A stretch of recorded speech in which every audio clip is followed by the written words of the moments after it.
근데 여기서 중요한 게 뭐냐면 5,200원에 쌓여있는 이 15만 주 있죠. 이 15만 주를 한 방에 치고 올려야 돼요. 이 15만 주를 이렇죠. 자, 이렇게 눈 깜짝할 새에 치고 올려야지, 야금야금 한 호가 한 호가 치고 올리면 답이 없습니다.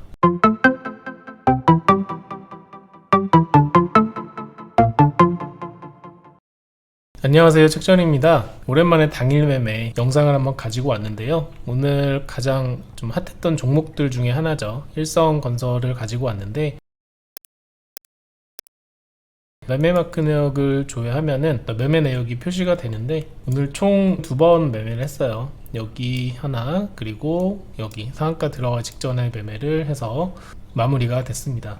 매수 타점을 보면은 뭔가 분봉만 봐서는 어떻게 매매가 이루어졌는지 잘 보이지가 않을 거예요. 자, 오늘 장이 마감된 상태에서 이렇게 상한가 간 상태로 마무리가 됐는데요. 제가 처음 발견했던 지점은 12시 50분 그리고 12시 54분 정도 지나가고 있는 상황이었어요. 그래서 가격을 보면은 5,000원대죠. 그래서 5,000원대로 가서 보면은 여기쯤에 지금 일봉이 이렇게 형성되고 있는 상태였어요. 이 상태에서 제가 발견할 수 있었던 거는 갑자기 이렇게 수급이 쏠리면서 실질적으로 51분, 54분 시간을 보시면 VI가 풀릴 때예요. VI 먼저 들어가서 시장의 관심을 받고 있는 상황이었고, 풀렸을 때 VI 풀렸을 때 시가가 4,860원이고 고점으로 돌파하고 있는 이 순간 피봇 2차 저항을 돌파할 때 같이 들어갔다 라고 보시면 좋을 것 같아요. 그래서 피봇 1차, 피봇 2차로 당일 매매 단타를 하는 방법은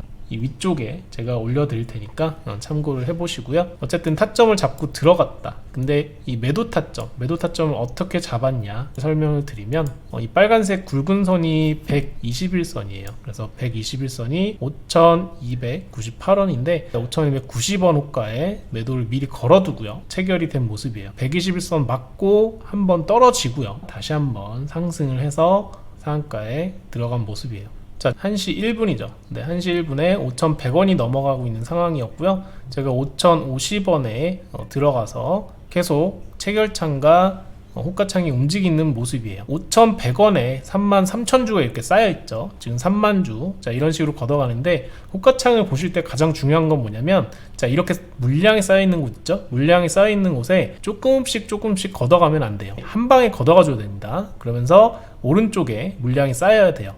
자, 지금 보시면은 5,200원에 고점이 형성된 상태에서 한번 눌렸죠. 눌린 상태에서 다시 한번 올라가고 있는 상황이기 때문에 제가 매수를 하고 바로 급등을 했다가 2.5% 정도 수익을 버린 거죠. 네, 그래서 본전 부근까지 버티고 호가창 체결창 흐름이 좀 천천히 흐른다라고 할 때는 손절을 잡는 이런 방식을 취하고 있고요. 실질적으로 지금 엄청난 속도로 체결이 되고 있고요. 노란색 부분, 노란색으로 2천만원 이상의 체결이 계속 내려오고 있기 때문에 죽지 않았다라고 보면서 조금 버티고 있는 상황이에요. 자, 호가창 체결창에서 이 매도호가와 매수호가를 보시는 방법은, 다른 분들이 말씀하실 때는 전체의 합계 금액을 좀 보라고 말씀을 하시잖아요. 매도 호가가 많아지면은 상승이다, 매수 호가가 많아지면 하락이다, 이런 식으로 말씀하시는데, 사실은 저는 그렇게 생각하기에는 타이밍이 이미 늦어진 상태예요. 실질적으로 내 매수 호가를 치고 내려갈 때 그때 대응을 원래 해야 되는데, 아직 매도가가 많아 그러면서 대응을 안 하고 있다가 한참 내려가서 손절 부근까지 왔는데 그때 교차가 일어나는 경우가 많아요. 그러면 그때 손절하면 늦기 때문에 내 매수호가를 치고 내리고 어느 정도 내가 감내할 수 있을 만큼 손절 부분까지 왔을 때에 손절을 바로 해버리는 대응을 해야 되는 거죠. 바뀔 때까지 기다리면 안 돼요. 그리고 지금 보시는 것과 마찬가지로 내 매수가까지 치고 내려왔다라고 할 때 반등이 와줘야 됩니다. 그 이유가 뭐냐면, 내 매수가는 변곡점이에요. 지지점이라고 하죠. 피봇 2차 저항선을 돌파할 때 같이 매수를 했기 때문에 이 지점에서 지지가 일어나야 됩니다. 피봇 2차에서 지지가 일어나지 않으면 매도 물량이 떨어지면서 하락하게 되죠. 그러면서 그 지점이 바로 다시 저항으로 바뀌게 돼요. 그래서 제가 지금 이렇게 내 매수 호가까지 내려왔는데도 한번 지켜보고 있는 이유는, 아직까지 호가창 체결창이 활성화되어 있고요. 이 상황에서 다시 한번 제 매수 호가를 치고 내려갔을 때 어마어마한 물량이 체결되면서 쭉 치고 올렸다라고 하는 그 의미 때문에 버티고 있는 거예요.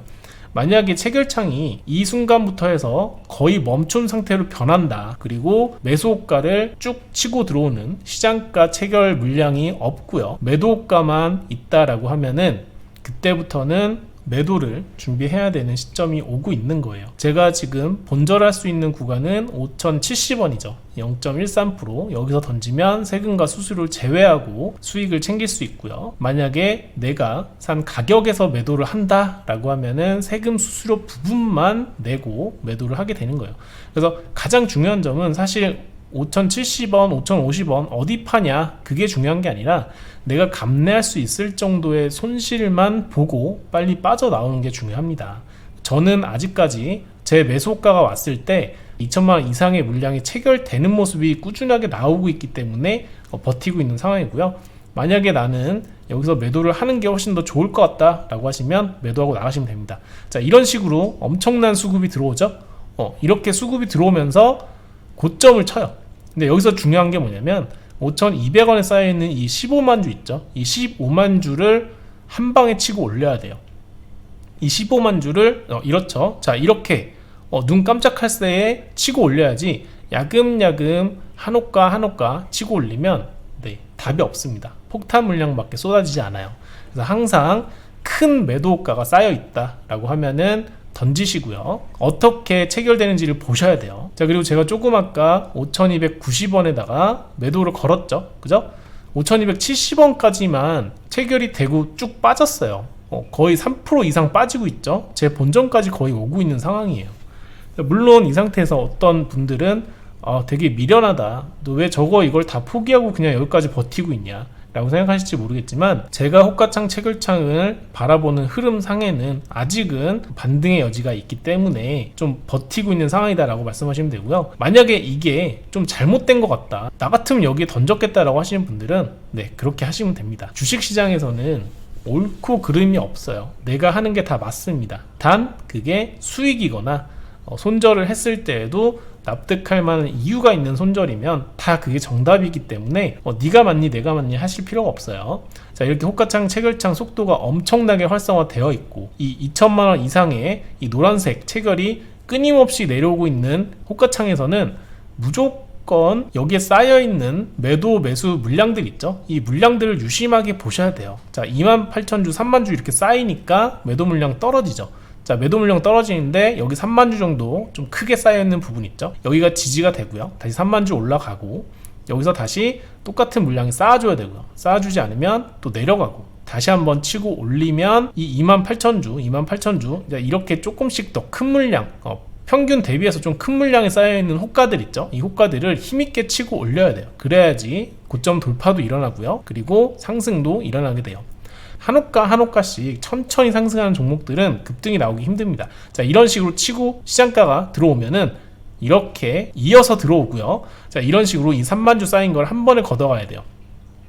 바로 아래 호가에 이렇게 또 쌓여지면 힘을 잃어버립니다. 한 방에 치고 올려서 누구나 시장가로 따라 붙을 수 있을 만큼 속도를 내줘야지 상승 기류를 타게 되고요. 제가 여기 5,200원에 선을 그어놨듯이 이 5,200원에서 음봉이 한번 떨어졌기 때문에 이 5,200원을 한 방에 또 치고 올리고요. 그 기세를 몰아서 당일의 고점 있죠. 5,270원까지 넘어서줘야 돼요. 자, 제가 5,290원에 매도를 건 이유는 뭐냐면, 아까 전에 말씀드렸듯이 121선이 지나가는 자리예요. 그래서 여기서 저항이 있을 것이다 라고 생각을 해서 여기 건 거고요. 5,200원을 지금 뚫어줬죠. 이 상황에서 한 방에 또 치고 올려줘야 돼요. 자, 5,200원을 뚫어줬고요. 여기서 한 방에 올라가 줘야 돼요. 자, 지금 빨리 매도가 됐죠. 제 물량 매도가 되면서 전체 다 체결됐고요. 그리고 제가 아까 말씀드린 대로 5,290원이 121선이 지나가는 자리였기 때문에 제가 여기에 걸어둔 거고요. 이 이상 또 치고 올린다, 물론 가능하고요. 여기까지 올라가지 않고 아까 전에 5,270원만 찍고 내려가서 그냥 폭락한다, 다 가능합니다. 자, 여기 121선 지나가는 거 보이시죠? 이렇게 매도 타점을 정해서 매도하고 나갔다. 자, 그래서 두 번째 매매 같은 경우는 이 정도쯤 올라갔을 때 보시면은 당일에 25% 정도 상승하고 있을 때였어 가지고 25% 상승이 된 상태에서 이 정도 흐름이 유지가 된다라고 하면은 상한가가 얼마 남지 않았기 때문에 상한가는 찍고 내려올 것이다 라는 판단이 섰어요. 왜냐면 이쯤 상승하면은 무조건 한번 쉬었다 가는 경우가 많거든요. 근데 지금 25%인데 호가창과 체결 속도가 줄어들지 않고 그러면 고점을 한번 찍고 내려올 가능성이 있다. 그래서 상한가 아래 호가에다가 던지고 나온 모습입니다.